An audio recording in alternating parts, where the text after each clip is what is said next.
네, 안녕하십니까. 오늘 실시된 23학년도 대학 수학능력시험 사회탐구 동아시아사 문제를 같이 풀어보겠습니다. 먼저 1번 문제는 역시 신석기 시대에 대한 문제가 나왔습니다. 신석기 시대 문제가 나왔으면서 랴오강 유역에서 발달했다고 했으니까 땡땡문화 두 글자, 바로 홍산문화죠. 홍산문화. 랴오강 유역에서 발달한 홍산문화 대표적인 유물은요. 근데 유물은 우리가 쉽게 늘 자주 나왔던 바로 이 기하학적 문의 토기가 벌써 자료에 주어져 있네요. 예. 기하학적 문의 자료가 주어져 있고 오히려 이 빈칸에 새로운 홍산문화 유물을 찾아라 그럽니다. 이건 좀 약간 생소한 문제 같은 느낌이 드는데 그래도 다른 선지들 딱 보면은 일단 홍산문화가 아닌 것임을 금방 알 수 있는 것들이 다 나와 있습니다. 먼저 2번 선지를 보면은 이건 양사오 문화의 토기죠. 양서호 문화의 채도입니다. 이 양서호 문화는 황허강 중류의 신석기 문화죠. 황허강 중류. 자, 그리고 3번 선지는요. 이건 신석기가 아니고 청동기의 그 술잔이죠. 네. 청동기에 세 발 달린 술잔. 이거는 이제 룽산 문화라고 그러면, 룽산 아니고, 얼리터호 문화죠. 얼리터호 문화. 청동기 얼리터호 문화. 그 다음에 역시 4번 선지도 요것도 이제, 요거는, 신석기이긴 한데, 다원쿠 톡이라고 그러죠. 다원쿠 톡이. 네. 다원쿠 톡이. 다원쿠 문화는 황허 중류가 아니고, 이건 황허 하류고요. 그리고 5번은 이제 창장강 유역의 허무두 문화의 바로 돼지 그림 토기가 되겠습니다. 돼지 그림 토기. 이거는, 창장강 하류. 창장 하류의 허무두 문화죠. 하여튼 이렇게 보면은 이 1번이 너무너무 생소한 유물이긴 합니다. 아마 이 1번 같은 유물이 나온 게 아마 금년 모의고사에는 전혀 나오지 않았던 걸로 기억이 됩니다만 하여튼 1번이 뭔지 몰라도 하더라도 2, 3, 4, 5번은 다 전부 다 랴오강 유역의 홍산문화하고는 관계가 없다는 걸 금방 알 수 있습니다. 그러면 답이 될 수 있는 건 1번밖에 없고요. 그럼 바로 1번은 여기 꼭 홍산문화의 대표적인 유물 중에서 그 기하학적 문의 토기 말고 바로 첫 번째 다양한 형태의 옥기 중에 하나입니다. 다양한 형태의 옥기 중에 하나가 바로 1번 유물이 되겠습니다. 네, 꼭 국어 문제 같네요. 이렇게 홍산문화의 두 가지 유형이 다양한 형태의 옥기가 있고 기하학적 문의 토기가 있는데 기하학적 문의 토기는 보기에 주어져 있고 빈칸은 바로 여기 나와 있는 또 하나 유형인 다양한 형태의 옥기 이렇게 딱 대응이 되겠습니다. 네, 그래서 좀 다소 생소한 유물이 나왔습니다만 다른 오답의 유물들을 금방 알 수만 있으면은 답을 1번으로 골라낼 수 있는 그런 문제였습니다. 2번 가겠습니다. 2번은요, 가나 시기 사이의 일을 묻는 겁니다. 자, 가 자료 보면은 큰아들인 부소. 자, 이 대충 옛날 이야기를 많이 아시는 분은 그 부소가 누구의 큰아들이냐면은 진시황제의 큰아들입니다. 네, 진시황의 큰아들인데요. 이게 진시황이라는 것을 모른다 하더라도 좀 읽다 보면 알 수 있습니다. 왜냐하면은 이제 폐하께서 유생들의 이 책을 불태우시고 그들을 모두 파묻으셨다. 바로 이게 분서갱유를 말하는 거죠. 분서갱유. 네, 바로 진시황제의 만행이라고 일컬어지는 분서갱유 중에 하나입니다. 네, 그래서 바로 여기 황제 나오네요. 이 황제가 바로 진시황제. 그리고 가장 대표적인 키워드는 역시 만리장성을 축조했다고 하는 것이죠. 자, 일단 가는 진시황제. 그리고 나는요, 동중서가 나왔습니다. 동중서가 나왔고 쭉 해서 결국 맨 끝에 보면은 황제가 동중서의 건의를 받아들여 장안의 태학을 처음으로 설립했다. 바로 그럼 이 황제는 한나라 무제가 되겠습니다. 한나라 무제. 이 한나라 무제는요, 후한의 황제가 아닙니다. 엄연히 전한. 아직 처음에 한나라가 망하기 전에 전한입니다. 이 전한을 무너뜨린 사람이 바로 왕망이죠. 그래서 왕망이라는 사람이 신나라를 건국한 거는 바로 아직 전한의 한무자 이후니까. 그래서 일단 1번은 땡으로 일단 하셔야 되고요. 자, 일단 다시 한번 여기 잡아보면은 일단 진시황부터 한무자까지 사이 일이니까 뭐 중간에 진나라가 망했고, 그 다음에 한나라가 건국이 되고, 또 혹시 초나라 항우도 나오고 뭐 그런 일들이 중간에 있었겠죠. 자, 그런데 여기서 또 쭉 보면은 그 5번에 위만이 준왕을 몰아내고 왕이 올랐다. 고조선 얘기도 나옵니다. 그럼 다시 한번 한나라 무제와 관련돼서 생각을 해보겠습니다. 이 한나라 무제 때 또 고조선이 멸망을 했죠. 한나라 무제 때 고조선을 멸망시켰습니다. 이때가 BC 108년인데 뭐 연도를 모른다 하더라도 그러면 이 가나 사이에 들어가는 시기는 아직 고조선이 멸망하지 않고 남아있을 때겠죠. 그렇게 논리적으로 잡아 나간다면 답은 5번이 돼야 되겠습니다. 5번. 위만이 준왕을 몰아내고 위만이 그 한나라 초기에 이렇게 중국 쪽에서 고조선 쪽으로 망명해서 온 사람인데 위만이 준왕을 몰아내고 고조선의 왕이 오른 이 해가 BC 194년입니다. 근데 이 연도를 모른다 하더라도 이 한나라 무제 때 고조선이 멸망했으니까 그 사이 때 일은 고조선이 아직 멸망하지 않은 때라 그렇게 논리적으로 감을 잡으면 답을 5번 5번으로 쉽게 골라가야 될 것 같고요. 설사 이걸 정확히 모른다 하더라도 나머지는 사이에 들어갈 일이 없습니다. 자, 일단 2번 선지 외운 누구관흥이 금의를 받은 것은요, 후한의 광무제입니다. 전한이 아니고 후한의 광무제. 바로 1번 선지 왕망에 의해 가지고 전한이 멸망하고 신나라 건국했다가 신나라 얼마 안에서 망하고 다시 후한을 세운 사람이 광무제죠. 그 광무제한테 외운 노구광이 금인을 받았습니다. 그리고 3번 선지 고구려. 자, 이 가나 사이는 아직 고조선조차 망하지 않았는데 고구려가 있을 리가 없죠. 정확히 말하자면 고구려가 낙랑군을 추출할 때는 바로 4세기 초반이 되겠고요. 4세기 초반에 미천왕 때가 됩니다. 자, 4번 선지 신기관 관리가 제사를 주관했다. 자, 태종관 신기관 나오고 하는 거 바로 일반의 이관 팔성제죠. 일본의 이관 팔성제는 언제 최초로 만들어졌습니까? 다이오 율령할 때, 다이오 율령 때부터 만들어졌고, 다이오 율령은 701년부터니까 뭐 한참 뒤에 일이 되겠습니다. 그래서 나머지 선지들을 놓고 보더라도 답이 될 수 있는 건 위만이 준왕 몰아내고 고조선 왕이 오른 5번밖에 답이 될 것이 없겠습니다. 자, 이렇게 정확하게 진나라가 망한 시기라든가 한나라가 건국된 시기, 기왕 말로 왔으니까 한나라가 건국된 시기는요, 한나라가 건국된 시기는 BC 202년입니다. BC 202년. 근데 이걸 모른다 하더라도 이렇게 논리적으로 아직은 가나 사이에는 아직 고조선이 망하지 않았을 때다. 그걸 핵심 단서로 삼아가지고 답을 5번으로 가야 되겠습니다. 그 다음 3번 갑니다. 3번 다음글이 작성된 시기에 동아시아에서 볼 수 있는 모습으로 가장 적절한 것은 개성이 누구의 요런지 모르겠습니다만 가장 큰 단서가 바로 입당구법 순례행기라는 책이 있습니다. 입당구법 순례행기는 바로 일본의 엔닌인 견당사로 당나라에도 갔던 일본의 엔닌이라는 승려가 지은 책이고요. 특히 이제 엔닌하고 밀접한 관련이 있는 인물 장보고가 있죠. 역시 장보고 나왔습니다. 장보고 나왔고 장보고가 중국에 세웠던 절 적산 법화원도 나와 있습니다. 역시 이 장보고하고 엔닌이 나오면 이 사람들이 활약을 했던 때가 바로 9세기 전반이 되겠습니다. 9세기 전반. 그러면 자, 요 시기 일단 모습을 찾아보겠습니다. 1번 만동묘를 참배하는 양반인데 이 양반이라는 용어 자체가 요 시기와 어울리지 않고요. 이 만동묘라고 하는 거는 바로 명나라 황제를 제사 지내는 사장이죠.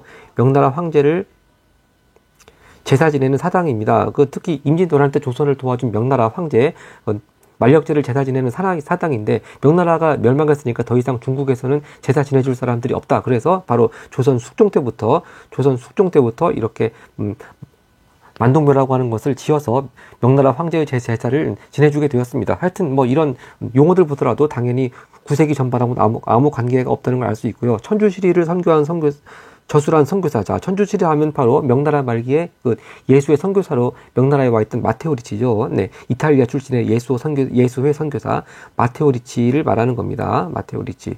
자, 그리고 3번 선지 현장이 번역한 불경을 읽는 이게 답이네요. 왜냐하면은 현장이요 바로 당나라를 갔다 와서 당나라가 아니고 당나라 사람인데 인도를 갔다 와서 지은 책이 있죠. 대당서역기라고 하는 책을 지었고, 그 다음에 인도를 갔다 오면서 많은 불경을 가지고 왔습니다. 그래서 그 불경을 보관하기 위해서 만든 불탑이 바로 대한탑이라고 그랬습니다. 그런데 이때는 문제는 시기적으로 좀 헷갈리면 안 되는 게 이때 시기가 바로 9세기보다 한참 전인 바로 7세기입니다. 7세기 중반이거든요. 그런데 한번 논리적으로 생각해 보면은 7세기 중반인데 일단 7세기 중반에 현장이 이미 번역해 놓은 불경을 그럼 당연히 9세기도 어디 안 가고 남아 있겠죠. 그래서 논리적으로 이게 신스 개념을 적용해서 신스 개념을 적용해서 꼭 같은 시기에 일을 찾는 것도 아니고 하니까 현장이 불경을 번역했다. 그렇게 하면 물론 시기적으로 맞지 않겠지만 현장이 번역한 불경을 읽는 승려는 현장이 죽고 난 이후에도 대대로 내려오겠죠. 그래서 당연히 9세기 전반에도 특별한 사정이 없으면 당연히 그런 불경은 남아 있겠죠. 그래서 답이 될 수 있는 건 3번밖에 없다고 그렇게 가야 되겠습니다. 네, 그래서 역시 4번 보더라도요. 아리따에서 자기를 빚고 있는 장인인데 이렇게 일본의 조선의 도공들이 많이 납치가 되게 된 경우가 임진왜란 때죠. 임진왜란 때 일본의 조선의 도공들이 납치가 되어서 이렇게 일본에서 또 도자기가 많이 발달했으니까 4번 선지는 임진왜란 이유가 되겠습니다. 5번 선지 역시 테라코야라고 하는 거 일본 에도 막부에서 우리나라식으로 말하자면 서당같이 서민 자제를 교육하는 초등 교육기관이었습니다. 그러니까 테라코야 얘기 나오면 이건 에도 막부니까 역시 1600년대 이유고 당연히 자리와는 거리가 멀겠습니다. 이렇게 역시 답은 3번밖에 없겠습니다. 자, 그리고 기왕 얘기가 나온 김에 이 천주시리하고 마테오리치 얘기 나오니까 오늘 나왔던 국어 지문에도 바로 예수의 선교사 얘기가 나왔습니다. 오늘 국어 4번부터 9번 지문에요. 바로 가나지문이었죠. 그 나지문에 물론 마테오 리체라고 하는 실명은 나오지 않았습니다만 예수의 선교사가 중국의 서학을 소개했다. 그 얘기부터 도입을 시작하고 있습니다. 바로 그 중국의 서학을 소개한 바로 대표적인 예수의 선교사가 마테오 리치고 그 사람이 쓴 책이 천주실의죠. 자, 그러면서 이렇게 예수의 선교사들이 중국의 서학을 소개했고 그런 것들이 조선의 실학자들한테 어떤 영향을 끼쳤는가 그러면서 세 명의 실학자, 이수광 등등 해서 이렇게 쭉 글을 전개해 나가고 있습니다. 그래서 마침 또 국어 지문과 관련돼서 이렇게 예수의 선교사가 나왔길래 또 잠깐 언급을 했습니다. 네, 4번 가겠습니다. 4번은요, 다음 자료에 나타난 전쟁 중에 있었던 사실입니다. 평양성에서 대승을 거두었다 하면 요건 뭐 거의 임진왜란이라고 감을 잡아야 되겠습니다. 임진왜란. 평양성에서 대승을 거두었다. 바로 조명 연합군이겠죠. 임진왜란 때 대승을 거두었고 후에 소식을 들으면 임금 그 원인을 분석하고 어쩌고 하면서 역시 비변사도 벌써 이미 을묘외변을 계기로 해서 상설화가 되었다고 하니까 당연히 임진왜란 때도 비변사가 있겠죠. 자, 그리고 척계광이라고 하는 사람, 척계광이라는 사람이 쓴 기호신서에 나와 있는 무기의 도움을 많이 받았다고 하는 것이 되겠습니다. 자, 참고로 말하자면 척계광이라고 하는 사람은 또 뒤에도 나오지만 장거정이라고 하는 명나라 시대 명재상의 부하죠. 네, 명나라 명재상 장거정의 핵심 참모가 되겠습니다. 자, 하여튼 임진왜란 중에 있었던 일 골라보겠습니다. 그럼 답은 역시 될 수 있는 건 5번밖에 없겠습니다. 자, 이렇게 조명연합군이 평양성을 점령한 다음에 또 한성을 되찾기 위해서 벽제관 전투를 했습니다만 벽제관 전투에서는 패하죠. 그 다음부터 이제 명나라군도 별로 싸울 의사를 전의를 상실하고 일본군과 강화 협상을 시작했습니다. 그래서 바로 일본이 조선 남부 사도에 할양 등을 요구했다. 마치 38선 같이 한반도 남쪽을 떼달라 그런 얘기인데 하여튼 이런 강화 협상이 성공할 리가 없죠. 그래서 강화 협상이 결렬되니까 이후 강화 협상이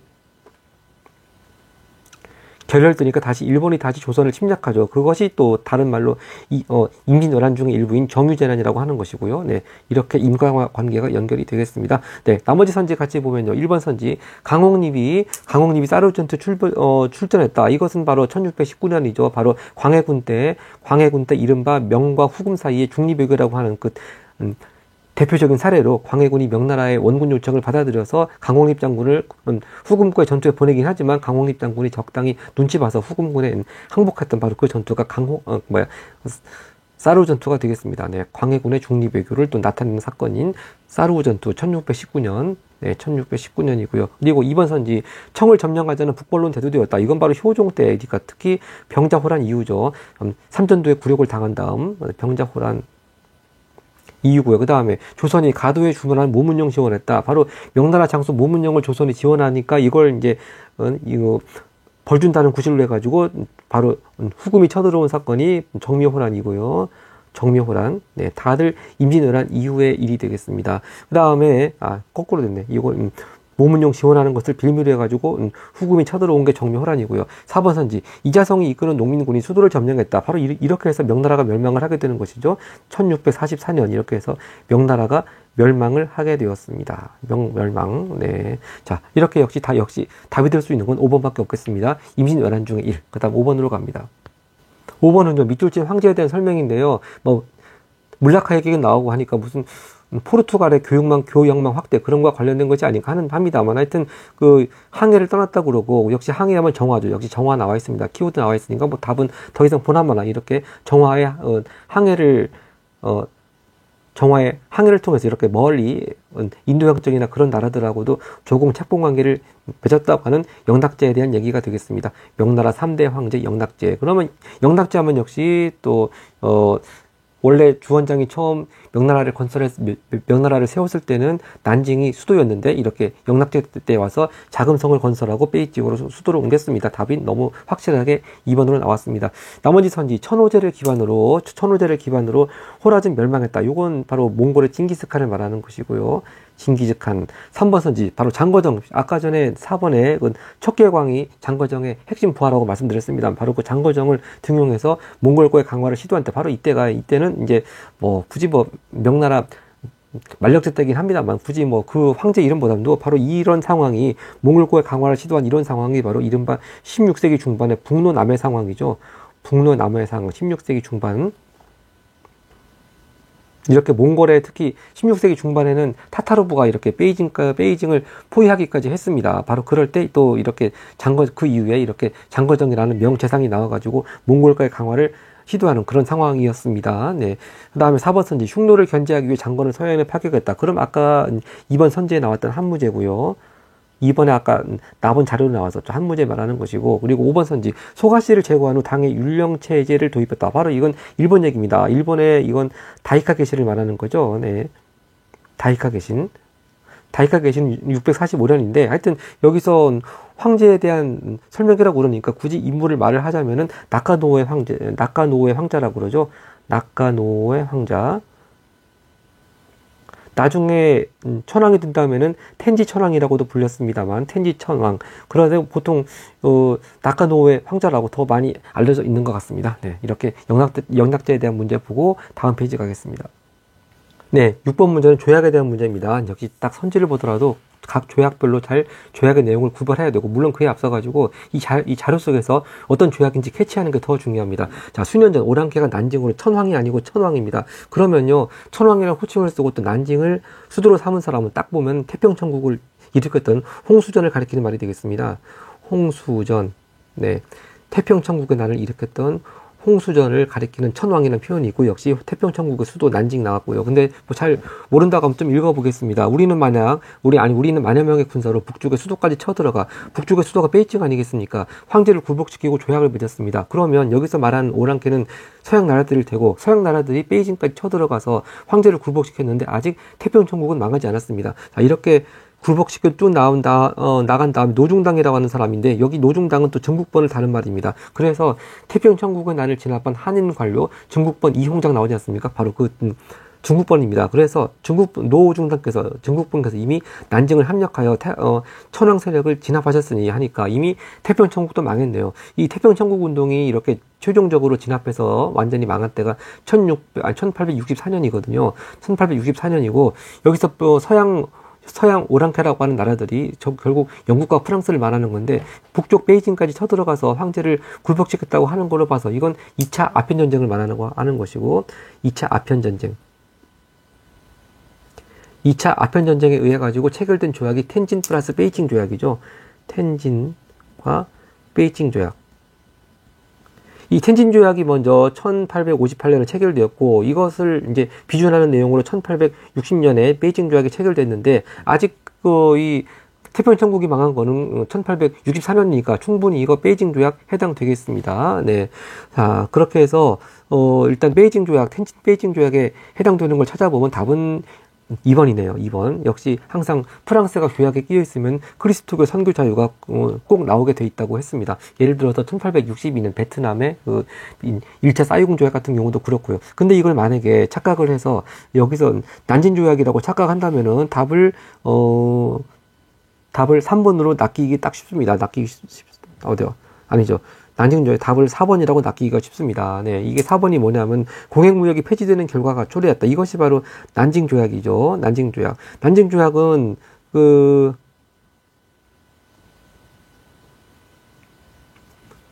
난징 조약은 1842년에 체결됐죠. 1842년에 체결됐으니까 태평천국보다 한참 전입니다. 그리고 특히 1차 아편전쟁은 베이징까지 쳐들어가지도 않았습니다. 그래서 딱 그것만 보더라도 이 수도까지 쳐들어갔다는 말을 단서로 잡아서, 야, 이건 1차 아편전쟁 난징 조약이 아니구나, 그렇게 딱 제껴할 수 있어야 될 것 같고요. 1번 선지, 삼국 간섭이 일어나는 계기가 되었다. 이건 청일전쟁을 마무리하기 위한 시모노세키 조약의 결과죠.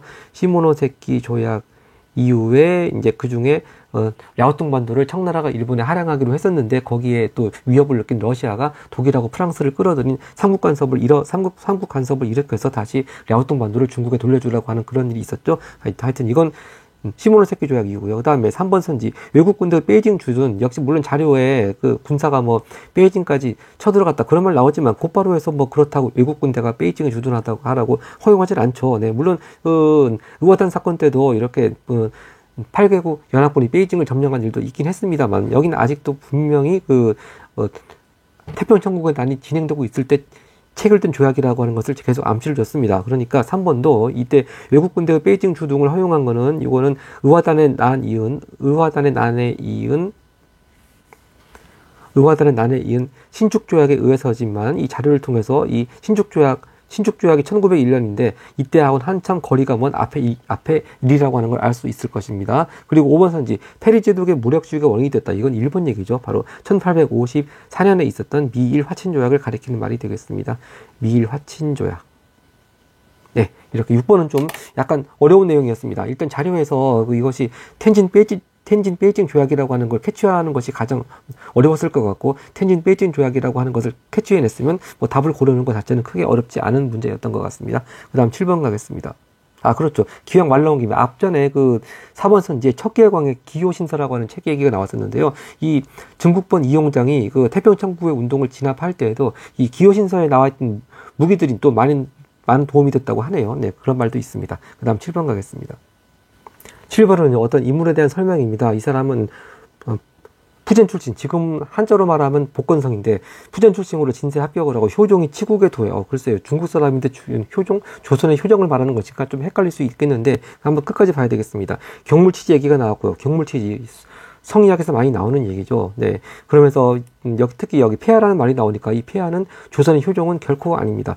쭉 마지막까지 읽어보면은 오경을 중시하던 풍조와 달리 사서를 중시해서 새로운 주석을 달아서, 자, 사서가 대학, 중용, 논어, 맹자인데 여기다가 다 하나하나씩 다 주석을 달았네요. 그럼 이게 뭐가 되겠습니까? 사서의 주석을 다른 것을 모아놓은 거니까 사서 집주가 되겠네요. 그러면 이렇게 사서 집주를 쓴 사람은 바로 성리학을 집대성한 주희죠. 네, 결국 성리학을 집대성한 남성시대의 주희를 말하는 것이 되겠습니다. 답은 1번. 네, 주희라는 것을 알면 쉽게 답을 찾을 수 있겠습니다. 그래서 바로 주희가 살던 바로 남성시대에도 효종이 있었습니다. 효종, 바로 남성의 황제 효종을 말하는 것인데, 아마 조선의 효종도 그렇고 남성의 효종도 그렇고, 이 남성의 효종도 송나라가 북송이 망하고 남성으로 이제 쫓겨서 다시 건국하면서 금나라를 나름대로 좀 금나라한테 복수해보겠자고 이른바 또 북벌을 꿈꿨습니다만 제대로 뜻을 이루지 못했고, 역시 마찬가지로 조선의 효종도 아까도 잠깐 나왔지만 병자호란의 치욕 이후에 북벌을 꿈꿨지만 뜻을 이루지 못했죠. 그래서 그런 공통점이 있다고 해서 조선의 효종도 이렇게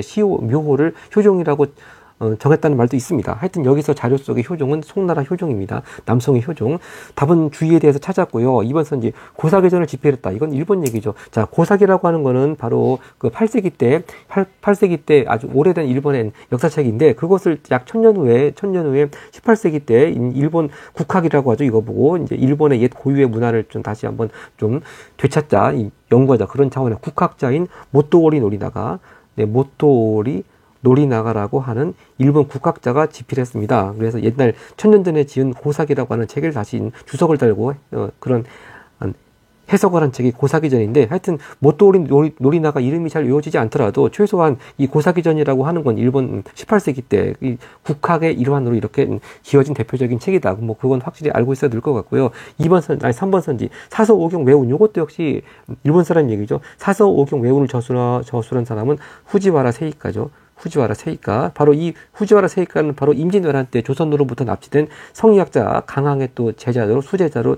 유명합니다. 네. 그 다음 4번 선지 주자감에서 유교 경전 가리켰다. 주자감은요, 발해의 최고 교육기관이니까 뭐 주자감에서 유교를 가르치는 사람이 한두 명은 아니겠지만 하여튼 남성의 주의하고는 아무 관계가 없고요. 5번 선지 시헌역 제작하여서 역법 개정을 주도했다. 바로 시헌역은 청나라 시대에 만들어진 역법이지 않겠습니까? 이 시헌역을 제작하여 역법 개정을 주도한 사람은 또 아담샬입니다. 아담샬. 아까 전에 마테오 리치도 나왔지만 이 아담샬 역시 독일 출신의 예수의 선교사입니다. 네. 오늘 그 수능 시험에 국어와 동아시아사를 가리지 않고 예수의 선교사라는 그런 테마가 좀 잘 나오고 있네요. 네. 아담샬 역시 예수의 선교사였습니다.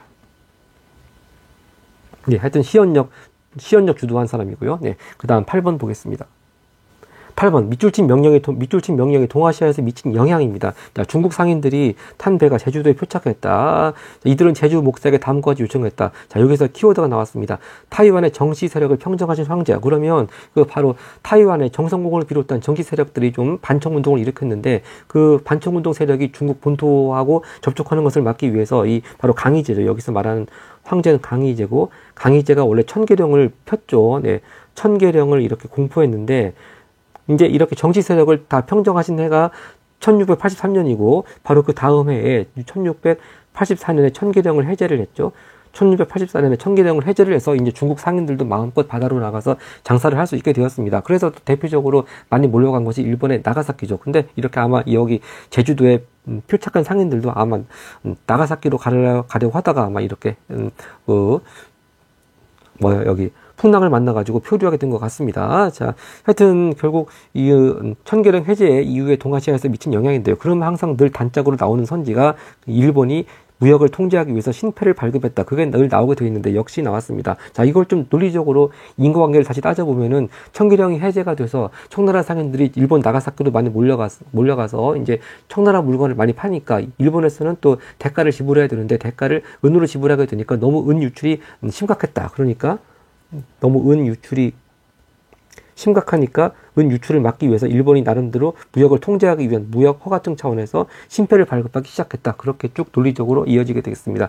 이게 신패를 발급하기 시작한 때가 아마 1700년대 초가 돼요. 네, 18세기 초 때부터 신패를 발급하기 시작했습니다. 일본 선지 한국에서 조선이죠. 단천에서 효치법이라고 하는 거 바로 그 은을 불순물로부터 제거해서 은을 재련하는 방법이죠. 아마 이게 1503년, 뭐 쉽게 말해서 16세기 초에 연산구 때 조선에서 개발돼서 이것이 일본으로 건너가서 일본에서 또 상당히 은을 대량으로 생산하기 위한 계기가 되었다고 했습니다. 하여튼 뭐 이건 한정 시기적으로 앞이고요. 이번 한국에서 삼포, 부산포, 연포, 제포 같은 삼포에서 외인과 교역했다. 이거는 정확한 시기를 모른다 하더라도 하여튼 조선 전기 얘기고요. 3번 선지 중국에서 교초를 발행해서 전국에 유통했다. 교초 얘기 나오면 원나라 때 발행한 화폐죠. 4번 화폐죠. 4번 선지 중국에서 감압을 이용해서 감압도 일종의 무역 허가증 같은 건데 감압을 이용해서 일본과 교역했다. 이거는 바로 명나라와 일본 무로마치 막부 사이에 무로마치 막부 사이에 또 대표적인 키워드 감압 무역을 말하는 것이 되겠습니다. 그러니까 청나라 강희제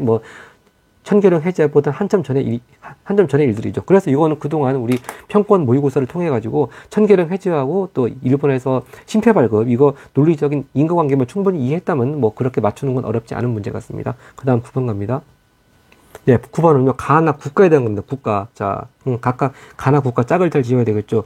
유학이 눈물을 흘리며 말하기를 우리 태우는 연로하시고 혹시 청나라의 서태후를 말하는 것인가 아닌데 그것이 아닙니다. 네, 쭉 읽어보면요, 바얀이라고 하는 사람이 좀 누군지 모르겠는데 왠지 이국적인 이름이네요. 우리 황제가 즉위하시고 바로 너희와 수교하기 위해 사신을 보냈으나 너희가 오랫동안 가두었으니 군대를 동원해 죄를 묻는 것이다라고 꾸짖었다. 결국 가의 어린 황제가 멀리 북쪽에 있는 나라 황제의 궁궐을 향해 절을 한 뒤 항복을 하였고 곧이어 바얀이 이 나라 수도 이만을 함락했다. 이것이 키워드가 되겠습니다. 아까 전에 주의할 때 나왔던 그 남송, 바로 남송의 수도가 이만이었죠. 네, 북송의 수도는 카이펑이었고 역시 이만이 나오면 딱 남송이라고 값을 잡아야 되겠습니다. 그럼 일단 가는 남송이고 그러면 남송을 무너뜨릴 나라는 보니까 남송을 이렇게 이만을 함락시키고 무너뜨린 나라는 몽골밖에 없죠. 몽골이고 이때는 이미 국호를 원으로 바꿔 있을 때입니다. 또는 몽골 또는 원나라. 자, 그럼 가는 남송이고 나는 몽골인데 네, 1번부터 보겠습니다. 남송이 과연 백제 불교를 전해주었을까요? 이건 한참 전의 일이죠. 백제 불교를 전해준 거는 바로 중국이 위진 남북조 시대에 있을 때 남조 쪽에 동진의 승려 마라난타가 백제 불교를 전해주었죠. 동진. 이거 제가 답이 틀리니까 오답 선지니까 파란색으로 하겠습니다. 네. 그리고 2번 선지, 야마타이국의 조공을 받았다. 이건 또 중국 삼국지에 나오는 위나라죠. 네. 조이해가 황제로 있을 때 야마타이국의 힘있고 여왕에게 조공을 받고 또 친위외왕이라는 저것도 있죠. 친위외왕이라는 또 자귀를 하사를 했죠. 친위외왕. 네. 이게 야마타이국 또 힘있고 여왕의 또 키워드가 되겠습니다. 그리고 3번 선지, 맹한모국제를 실시했다. 맹한모국제는 대표적인 여진의 그 이원적인 통치 정책이죠. 유목민족을 다스리는 정책, 그리고 유목민족을 다스릴 때는 맹한모국제, 그리고 한족 같은 또 농경민족을 다스릴 때는 구련제 같은 전통적인 정책을 썼고요. 하여튼 맹한모국제 하면 여진의 키워드. 4번 선지, 나가 아까 몽골이라고 그랬습니다. 몽골이 바로 일본 원정을 2차례 당했죠. 여몽연합군 만들어서. 이게 답이 이거네요. 그러니까 몽골 맞으니까 여몽연합군을 조직해서 일본 원정을 2차례 단행했습니다. 뭐 연도를 정확히 말하자면 1274년하고 1281년이었죠. 다 이게 몽골의 쿠빌라이 칸이 황제로 있을 때가 되겠습니다. 몽골의 쿠빌라이 칸. 네.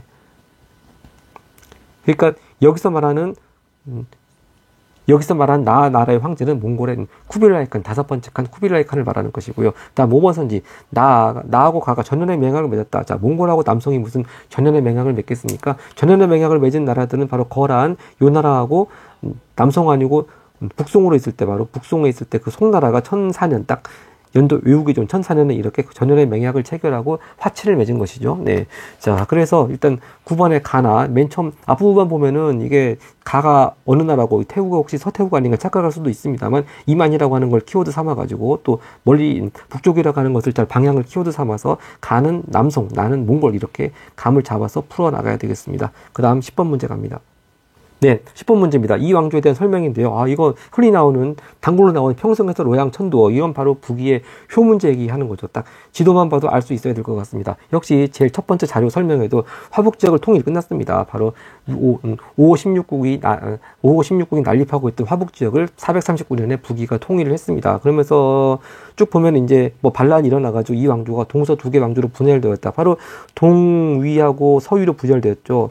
동위하고 서위로 분열되었고, 동위는 또 나중에 또 이게 북제로 이어지고, 서위는 또 북주로 이어지고, 그러다가 결국 북주가 다 통일해서 결국 수나라가 되는 것이죠. 네. 그래서 수나라가 됐습니다. 이렇게 또 화북지역의 역사가 됐고요. 아, 그렇죠. 결국 북주가 이렇게 화북지역 통일하고 또 남쪽까지 통일해서 통일왕조 수나라를 세운 것이죠. 자, 1번 선지 송가 대립하였다. 이게 좀 애매합니다. 이게 바로 남북조 시대 남조의 송나라인지 아니면 아까 봤던 북송이나 남송의 송나라인지. 근데 혹시 다른 선지 중에 답이 될 만한 거 한번 보겠습니다. 자, 이 연운 16주를 할양받은 거, 이건 거란 얘기하는 것이죠. 거란 얘기. 여기 자료는 안 나왔습니다만 다른 모의고사에도 후진의 그 석경당이 이제 자기를 거란족이 도와준 대가로 거란한테 연운 16주 지역을 떼주었다고 했습니다. 바로 이 얘기가 나올 때 거란 쪽의 얘기고요. 그 다음에 3번 선지, 남북쪽 분열을 종식시켰다. 단순히 화북지역만이 아니고 남쪽까지 같이 통일한 나라. 제가 방금 말씀드린 수나라죠, 수나라. 그리고 4번 선지, 5대 19개 혼란을 수습했다. 5대 19개 혼란을 수습한 나라도 역시 한자로는 송나라인데, 문제는 뭐냐면 북이하고 이렇게 북위가 있을 때하고 전혀 시기적으로 맞지가 않죠. 그래서 좀 애매합니다. 4번은. 그리고 5번 선지, 발해와 조공 채권 관계를 맺은 나라는 뭐 대표적으로 당나라가 될 수 있으니까 역시 북위하고는 전혀 시기적으로 맞지가 않죠. 그러면 답은 1번밖에 없습니다. 여기서 말하는 송나라는요, 이 나중에 여기 4번 선지의 송나라, 5대 19개 혼란을 수습한 이 송나라가 아니라 바로 중국 남북조 시대 남조의 한족의 왕조 송나라를 가리키는 것이라고 봐야 되겠습니다. 중국 남조에서 일단 동진부터 시작해가지고 동진, 송제, 양진 그렇게 이어지지 않겠습니까? 특히 송제, 양진의 맨 마지막 진나라 같은 경우도 뭐 진시황제의 진나라, 그리고 또 사마시제 진나라 해서 한자를 달리하면서 나온 문제, 뭐 전에도 나온 적이 있었습니다. 그래서 여기 한자는 나오지 않았습니다만 하여튼 송과 대립했을 때 여기서 송은 남조의 송을 가리킨다고 볼 수밖에 없겠습니다. 나머지